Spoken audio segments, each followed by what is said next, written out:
आइए 14 से 16 की समरी देखते हैं ग्रेट एक्सपेक्टेशन की। टाइम बीतता जाता है और जो पिप होता है वो जॉर्ज के साथ फ़ौज में काम करता है।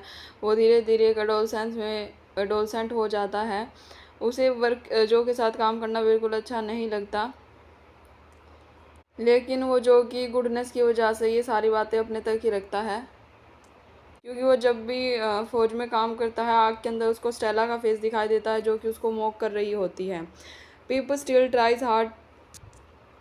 जो पिप होता है अभी भी वो हार्ड बिल्कुल वो मतलब पढ़ने लिखने की कोशिश कर रहा होता है। संडेज़ को वो क्लास लेता है और वो संडेज़ को जो को भी पढ़ाने की कोशिश करता है।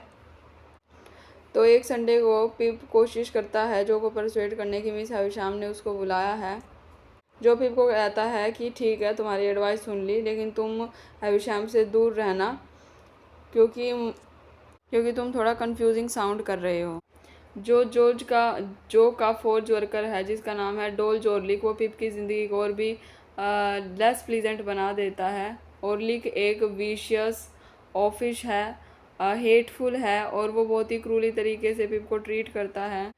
जब पिप छोटा था तो ओरलिक उसको डराता था कि इस फौज के कॉर्नर में एक डेविल रहता है। एक दिन मिसिज जो कंप्लेंट करते हैं कि ओरलिक एक दिन की छुट्टी ले रहा है और वो और ओरलिक की लड़ाई हो जाती है।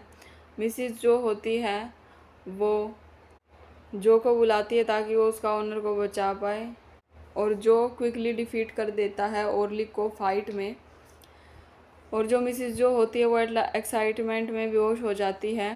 पिप मिस हैविशाम को विजिट करता है और पाता है कि जो हेस्टेला है उसको अब्रोड भेज दिया गया है। अब ये चीज़ पिप को अच्छी नहीं लगती, तो वो वॉलपोल को कहता है कि उस दिन वो पम्बलचूक के यहाँ उसको जाने दे जहाँ पर वो रीडिंग करेंगे।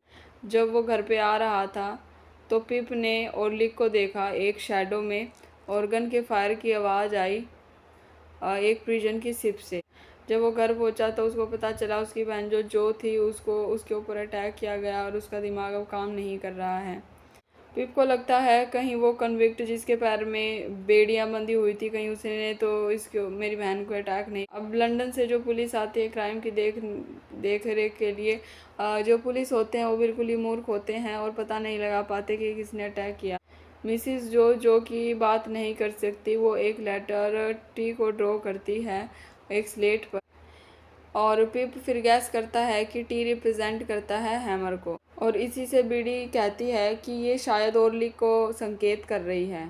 ओरलिक को फिर वहाँ पर बुलाया जाता है। मिसिज जो और जो पिप होते हैं वो एक्सपेक्ट करते हैं कि उनके अटैकर का उनको कुछ पता चलेगा,